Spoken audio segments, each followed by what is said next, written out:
Ya itu masalah ekspresi. Ekspresi itu. Kadang-kadang kita texting orang itu kan kita bikin WA atau kita email gitu kan. Bahasa yang diterima orang itu kan berbeda ya, karena kan nggak ngelihat gitu. Padahal maksudnya kita tuh bukan untuk menegur. Kalau gitu boleh dong kasih contohnya nih, ajarin saya misalnya ngomong apa ya, misalnya terima kasih atau selamat pagi, apa kabar, itu tuh gimana tuh?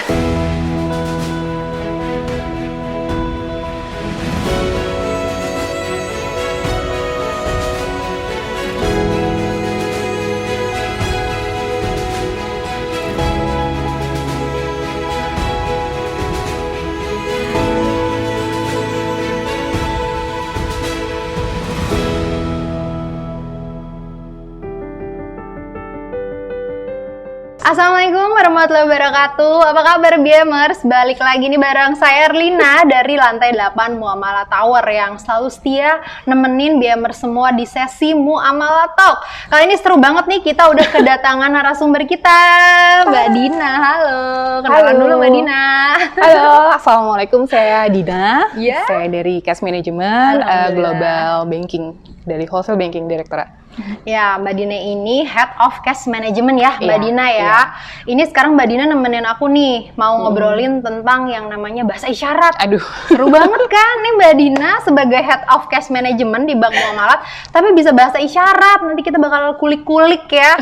Seru banget nih kayaknya. Nah Mbak Dina nih sebelumnya, buat para BMers biar lebih kenal nih sama Mbak Dina, ceritain sedikit dong di Bank Muamalat itu sebagai Head of Cash Management itu kurang lebih ngapain aja sih tugasnya? Oke, di Bank Muamalat itu ya mungkin sama ya dengan bank-bank lainnya, kita punya layanan yang transactional banking di umumnya itu seperti cash management. Nah di situ kita melayani seluruh layanan transaksi digital ataupun misalnya layanan transaksi korporasi. Jadi mungkin simpelnya kita punya Madina Muamalat Digital Integrated Access, itu ada internet banking yang memang kita peruntukkan khusus untuk nasabah-nasabah non individual korporasi kan. Nah itu memang cocok banget kan dengan kondisi pandemi yang cashless, yang kemudian bisa mencoba untuk transaksi dimanapun juga gitu. Nah kemudian juga ada virtual account yang membantu nasabah untuk melakukan collection dari tagihan-tagihannya gitu ya. Dan kemudian juga ada jasa layanan escrow nih. Jasa layanan escrow itu kita punya satu produk unggulan yang akhirnya ada satu nasabah grupnya IDB, ITFC, yang repeat order gitu. Jadi setiap ada nasabah baru, mereka ngasih ke kita lagi, Jadi udah ini sekarang udah ketiga ya kalau nggak salah gitu. Jadi maksudnya ada hal yang menarik lah kalau di sini gitu. Lebih kurang lebih seperti itu. Nah kemudian ada namanya itu cash deposit mesin. Nah jadi kan mungkin familiar kayak cash pick up yang secara manual gitu ya. Nah saat ini kita bisa bilang kalau saat ini kita bank syariah yang satu-satunya yang bisa real time. Jadi pada saat nasabah setorkan uangnya, kemudian perusahaan tersebut tuh udah bisa langsung mengoperasikan lewat Madinanya gitu. Itu kita baru launching sih waktu pada saat pandemi kemarin justru. Gitu sih. Kurang lebih seperti itu. Jadi Mbak Dina nih handle hal-hal yang berhubungan dengan digital banking karena semuanya sekarang udah digital. Mau nggak mau ya Mbak Dina ya. Iya. Apalagi di masa pandemi ini nih. Jadi segala sesuatu tuh by digital, belajar segala macam ya. Nah sekarang kita langsung bahas aja nih Mbak Dina, menarik banget karena ternyata Mbak Dina ini belajar bahasa isyarat ya. Iya. Itu menarik banget loh. Kalau orang tuh biasanya kan belajar bahasa Inggris, bahasa Jepang, bahasa apalagi macam-macam ya, bahasa Mandarin. Tapi Mbak Dina nih belajar bahasa isyarat gitu yang kayaknya nggak umum ya, tapi seru dan menarik nih gitu. Bisa diceritain nggak sih ini di mana sih belajarnya? Awalnya tuh gimana gitu? Nah, awalnya itu mungkin saya terinspirasi dari Mas Surya Sahaya Tafi kali ya, gitu kan. Beliau itu amat sangat aktif kan untuk mensosialisasikan bahasa isyarat. Tapi sebenarnya waktu kita kecil itu juga kalau teman-teman bisa lihat tuh di TV tuh kan ada berita yang suka ada didampingin gitu kan. Yang di pinggir ya? Yang di pinggir. Nah itu ngapain sih gitu kan. Nah terus udah kayak gitu waktu itu pandemi gitu. Nah pandemi kan semua pola kerja kita tuh berubah. Kita menyesuaikan banyak hal gitu ya. Dan itu mungkin untuk sebagian orang stressful gitu, yang biasanya bisa keluar kemana tapi kita harus di rumah gitu kan, kurang lebih seperti itu gitu. Nah kemudian mungkin dari keluarga juga seperti adik-adik saya tuh biasa kalau misalnya kayak tsunami mereka langsung jadi tsunami relief, gempa jadi gempa relief gitu. Nah jadi tuh ternyata banyak hal-hal menarik karena pada saat pandemi itu kan semua orang tuh secara psikis tuh kan down ya. Nah jadi ada hal-hal yang kita memang harus lakukan tuh untuk memaintain emosi kita sendiri gitu pada saat itu. Nah alhamdulillahnya pada saat itu kemudian saya mencoba cari tahu, waktu itu sempat kepikiran ini kayaknya mesti belajar sesuatu yang di luar urusan kantor. Karena kan pada saat kita berubah pola kerja itu kan benar-benar adjustment-nya tuh cepet kan tahun kemarin kita itu lebih kan. banyak di rumah juga ya. Nggak bisa interaksi dengan temen, nggak bisa hangout, nggak bisa kemana-mana gitu kan. Terus di rumah ada orang tua, ya kita memang harus protect keluarga kita juga kan di situ. Saya sempat pikir, apa saya mau belajar bahasa Braille, baca tulisan huruf gitu. Atau bahasa isyarat kali ya, atau apa gitu. Nah kemudian saya cari tahu, dan kemudian sekali ya mungkin alhamdulillah akhirnya saya nemuin Pusbisindo namanya, Pusat Bahasa Isyarat Indonesia gitu. Nah kemudian pada saat di situ tuh saya coba untuk iseng-iseng daftar dan dapet itu. Di situ ternyata animo masyarakat lumayan cepet, lumayan besar ya untuk belajar bahasa isyarat itu gitu. Karena itu 1 jam pembukaan level 1 itu saya ngambilnya Pusbisindo Banten. 1 jam itu langsung sold out, langsung tutup gitu, dan biayanya murah juga, rame yang mau gitu kan. Nah terus ya udah gitu, saya cerita ke keluarga gitu, ini pandemi mau belajar bahasa isyarat segala macam. Nah akhirnya kita tuh, saya jadi di situ banyak menemukan hal-hal yang kita tuh selama ini nggak aware gitu. Kita nggak aware sama teman-teman lainnya juga. Jadi kan sebenarnya ada pepatah yang bilang semua orang murid, semua orang guru ya, kalau nggak salah kayak gitu. Nah di situ saya baru ngerti kalau ternyata garis yang kuning di trotoar itu adalah untuk menunjuk jalan orang yang tidak bisa melihat, misalnya gitu. Dan banyak yang mungkin nggak aware ya. Nggak aware. Dari situ akhirnya saya perhatikan gitu, kok ini mungkin kayaknya orang yang pasang jalan ini, konblon ini juga nggak ngerti. Jadi makanya dia berhentiin ya sesuka-sukanya aja, padahal kan itu bahaya untuk yang memang harus menggunakan itu gitu kan. Nah terus kemudian dari bahasa isyarat itu sendiri juga kita mencoba untuk bisa mengerti, dan di situ saya bisa menariknya tuh karena mungkin di situ saya tahu kalau teman-teman itu lebih suka disebut dengan teman tuli dan kita disebut dengan teman dengar gitu. Dan ternyata teman-teman kelas saya itu ada yang mulai dari dokter, ada yang banker, ada yang apa segala macam. Jadi dan hampir sebagian besar yang memang tidak ada yang maksudnya memang mau belajar aja gitu. Nah jadi kita mungkin bisa menutupi ekspresi ya, maksudnya kita mungkin mau marah tapi kita bisa senyum gitu ya. Nah tapi menurut saya tuh orang-orang yang teman-teman yang tuli itu mereka ya amat sangat tulus karena tidak bisa menyampaikan sesuatu tanpa ekspresi yang sesuai.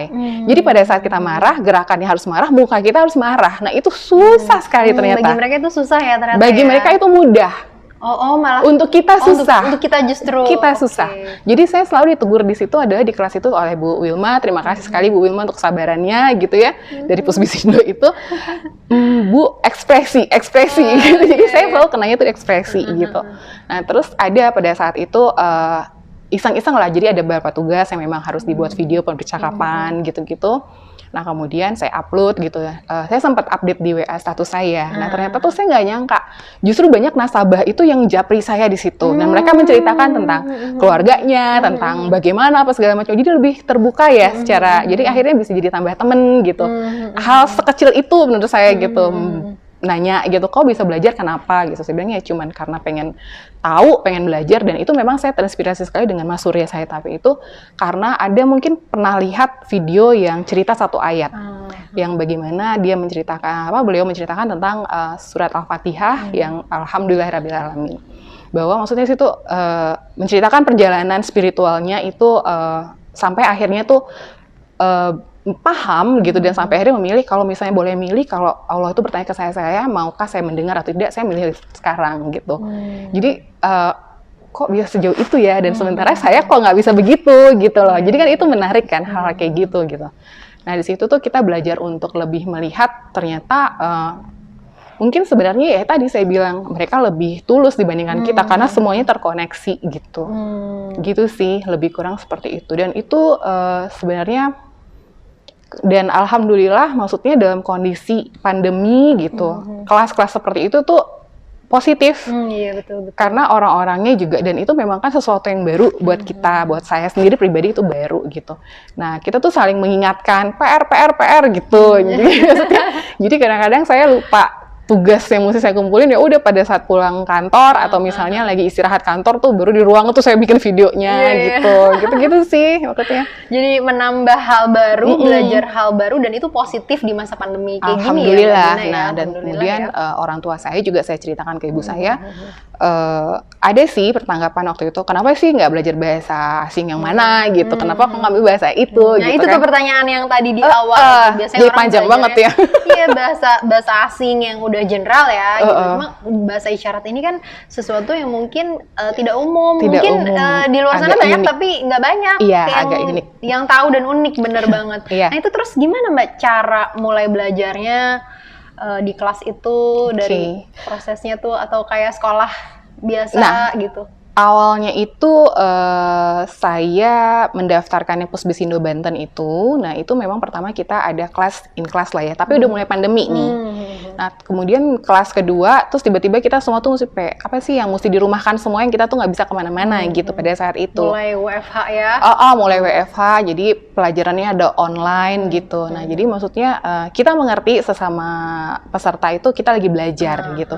Jadi yang menariknya di kelas itu pada saat online amat sangat fleksibel. Jadi kita bisa ganti jam dong gitu. Seru ya? gitu kan. Terus gitu ya udah ganti jam, akhirnya kadang-kadang malam, kadang-kadang kapan nih bisa semua gitu. Kayak gitu ya. Positif, lingkungannya positif, orang-orangnya positif gitu, dan menarik banget. Itu jadi menarik banget. membuat kita juga positif ya. Iya. Berpengaruhnya baik gitu ya. Iya. Nah, kira-kira ada cerita unik atau pengalaman menarik nggak nih selama belajar bahasa isyarat ini? Atau dalam prosesnya mungkin ada hal yang berkesan banget gitu? Ya itu masalah ekspresi. Ekspresi itu, dan itu maksudnya kadang-kadang kita texting orang itu kan kita bikin WA atau kita email gitu kan. Bahasa yang diterima orang itu kan berbeda ya, karena kan nggak ngelihat gitu. Padahal maksudnya kita tuh bukan untuk menegur atau bukan mengapa, tapi seperti intonasinya tuh kenapa gitu maksudnya. Padahal nggak kenapa mungkin ya. Padahal nggak ada maksud. Beda gitu. Iya, gitu. Nah gitu. Nah itu tuh saya belajar banget tuh di situ. Jadi beberapa kali tuh sempat ada beberapa tuh yang misunderstanding kan. Aduh, nggak seperti itu gitu, seperti ini gitu. Jadi akhirnya coba kita belajar untuk menyimak orang dan mendengarkan gitu. Di situ sih yang menarik ya, dan ya istilah-istilah baru mungkin yang temen kita disebutnya orang dengar, mereka teman tuli gitu. Jadi tuh hal-hal seperti itu sih. Dan yang menarik juga uniknya di situ pada saat saya cerita ke ibu saya, tidak semua orang juga, seorang orang bertanya-tanya yang tadi, kembali tadi pertanyaan yang tadi gitu. Nah, terus ibu saya ngomong, kalau ibu boleh milih, ibu tuh amat sangat bangga kalau anak-anak ibu menguasai bahasa isyarat dibandingkan bahasa yang lain. Itu tuh saya kayak ngerasa, oke, gitu. Berarti dapat dukungan penuh juga ya dari keluarga ya. Alhamdulillah nih. Makanya. Seru banget. Nah, kira-kira terus gimana nih caranya Mbak Dina membagi waktu antara kerjaan, keluarga, dan juga masih proses kelas belajar juga ya sekarang ya? Sekarang lagi menunggu yang mau daftar ke kelas level 3 ya. Ada level-levelnya ya. Nah, itu gimana tuh bagi waktunya biar masing-masing tuh tetap berjalan sesuai gitu? Oke. Nah, jadi biasanya itu kan lebih kayak kalau kelasnya memang Sabtu Minggu itu saya ambil. Waktu kemarin itu pas waktu level 3 sebelumnya itu kan kelasnya itu di hari kerja. Memang sih bisa ada privilege WFH, WFO, cuman kan maksudnya kayak gimana jam kerja gitu kan gitu. Jadi ya udah, kalau misalnya memang bisa ataupun hari kerja itu kan agak repot ya gitu ya. Jadi sekarang sih kita coba untuk saya sih coba usahakan itu bisa dilakukan di waktu luang paling tidak gitu, karena kan masa-masa pandemi gini ya tidak harus pergi juga kan sebenarnya gitu sih, lebih kayak gitu. Ya pekerjaan di jam pekerjaan saya coba usahakan untuk selesaikan gitu. Nah, di luar itu ya hari-hari kerja, kemudian itu kan cuma makan waktu 1 sampai dengan 2 jam paling maksimal kali ya, karena ada break segala macam. Ya weekend ya sama keluarga gitu, jadi cuman izin sebentar untuk online di situ gitu, dan kadang-kadang ya keluarga saya melihat segitu dengan saya mati setengah mati mundar-mandir dengan segala macam. Intinya manajemen waktunya ya, lebih kurang lebih kayak gitu sih. Dengan ada kegiatan itu juga jadi belajar gimana nih manajemen waktu yang bagus biar semuanya klop gitu ya, Mbak Dina ya. Teralihkan lah ya. Teralihkan, benar. Gitu. Nah, terus kalau misalkan belajar bahasa tuh kan ada yang namanya grammar lah, apa ya, tata bahasa Indonesia, atau kalau bahasa Jepang apa misalnya. Nah, kalau dalam bahasa isyarat ini kesulitannya apa sih? Apa bedanya dengan kalau kita belajar bahasa umum gitu? Oke. Di level 1 mungkin lebih banyak pengenalan huruf abjad gitu ya. Tapi pada ke belakang-belakangnya itu kita sudah mulai mengganti sesuatu itu dengan istilah. Jadi misalnya rumah yang tadinya ada 5 kosakata gitu ya. Nah, kemudian kita ganti dengan bentuk begini. Jadi kan maksudnya jadi udah lebih ringkas gitu. Jadi lebih banyak yang simbol-simbol kayak gitu sih. Oh, jadi lebih belajar gimana kalau misalnya rumah apa, terus makan apa gitu ya. Jadi dengan apa anggota tubuh juga gitu ya Mbak Dina ya. Seperti itu sih. Seru banget nih. Kalau gitu boleh dong kasih contohnya nih, ajarin saya misalnya ngomong apa ya, misalnya terima kasih atau ucapan sederhana ya. Selamat pagi, apa kabar? Itu tuh gimana tuh? Boleh nanti saya ikutin, BMers juga bisa lihat nih. Siapa tahu tertarik juga kan? Kok terima kasih tuh gini. Oh gini. Terima kasih gitu kan. Terima gini kasih ya. gitu kan. Sama-sama. Sama-sama begini, sama-sama. Oke, gitu. aku coba Mbak Dina yang ngomong, aku yang meragain ya. Coba. Terima kasih. Sama-sama. Enggak, sama-sama begini. Oh begini. Oke, ulangi lagi. Terima kasih. Sama-sama. Gini ya. Berarti seru juga ya. Iya, seru-seru karena apalagi ternyata kan bahasa isyarat itu sama kayak bahasa Indonesia, ada varian bahasa daerah-daerahnya. Bahasa isyarat juga ada kayak gitu. Jadi ada yang menggunakan 2 tangan, ada yang menggunakan 1 tangan. Menarik banget. Dan pada saat belajar itu tuh bener-bener konsentrasi kita tuh akan terfokus ke situ, dan kita mengabaikan ada apa sih di luar ini gitu loh. Iya. Jadi bener-bener fokusnya ke situ ya Mbak ya. Having fun. Jadi kita ketawa selama belajar itu. Seru belajar hal baru tapi menyenangkan dan bawa dampak positif. Iya, gitu dan orang-orangnya menyenangkan, orang-orang yang mengajarkannya enak, teman-temannya juga oke lah gitu. Saya suka lingkungannya gitu. Maksudnya Alhamdulillah ya. Alhamdulillah. Aku jadi ketularan nih positifnya, ya kan? Nah mungkin ada pesan-pesan nih dari Mbak Dina buat BMers semua mungkin yang mau belajar bahasa isyarat atau belajar hal-hal baru nih di luar sana gitu, gimana? Ada tips and triknya mungkin? Oke, kalau mau bahasa isyarat mungkin bisa follow IG-nya Pusbisindo ya. Langsung di situ akan terlihat tuh kelas-kelas apa yang available, nah daerah mana gitu. Tapi kalau untuk saya tuh, maksudnya saya tuh cuman untuk berusaha untuk tidak menyesali sesuatu. Nah, jadi maksudnya semua orang punya harapan, semua orang punya mimpi gitu. Tapi bagaimana sih caranya ya harus bangun doing something. Jadi saya tuh nggak mau nanti misal kira-kira umur saya berapa segala macam, kok dulu nggak gini ya, kok dulu nggak gini gitu kan. Nah, selama hal-hal itu positif dan saya rasa itu membuat saya tuh bangga sama diri saya. Orang lain sih penilaian orang lain saya nggak ini. Jadi menumbuhkan self love ya. Iya, jadi maksudnya itu bisa membuat diri saya bangga, untuk diri saya sendiri itu penting. Nah, jadi maksud saya ya temukanlah apa hal-hal yang menarik yang memang bisa dipelajari gitu, karena banyak sekali sebenarnya gitu kan. Jadi supaya apa yang kita pikirkan dan energi kita tuh ya kondisinya memang udah begini gitu loh. Terus mau gimana? Kayak gitu kan. Lebih intinya kayak gitu di masa sih. pandemi ini, di mana semua orang mungkin down ya, tapi kayak Mbak Dina ternyata dia bisa menemukan hal baru, salah satunya dari belajar bahasa isyarat. Nah, BMers juga nih di luar sana bisa juga nih menambah pengetahuan, menambah skill baru, jadi biar tetap positif nih ya, tetap kesehatan mentalnya juga terjaga gitu ya Mbak Dina ya. Ketemu orang baru, ya kan, banyak hal yang benar-benar apa gitu ya. Semua orang tadi kembali, semua orang bisa bermimpi, semua orang punya harapan, tapi kan merealisasikan harus bangun. Bener banget. Gitu sih. Alhamdulillah nih Mbak Dina, menarik banget. Makasih banyak loh. Terima kasih loh Di waktunya. sesi Muamal Talk ini mungkin nanti kita bisa ngobrol-ngobrol lagi ya, bahas hal-hal lain yang insya Allah lebih menarik dan punya nilai tambah buat BMers. Nah BMers jangan lupa nih, kalau udah nonton jangan lupa subscribe ya. Ini Muamal Talk di YouTube-nya Bang Muamalat. Kita juga ada Instagram, Twitter dan Facebook. Silahkan kalian follow dan juga ikutin terus update-update dari Bang Muamalat ya Mbak Dina ya. Jadi biar nggak ketinggalan info-info terkini nih ya. Kalau gitu makasih banyak Mbak Dina.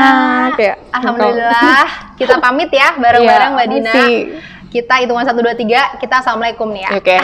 Oke. Sampai jumpa lagi BMers. Assalamualaikum warahmatullahi wabarakatuh.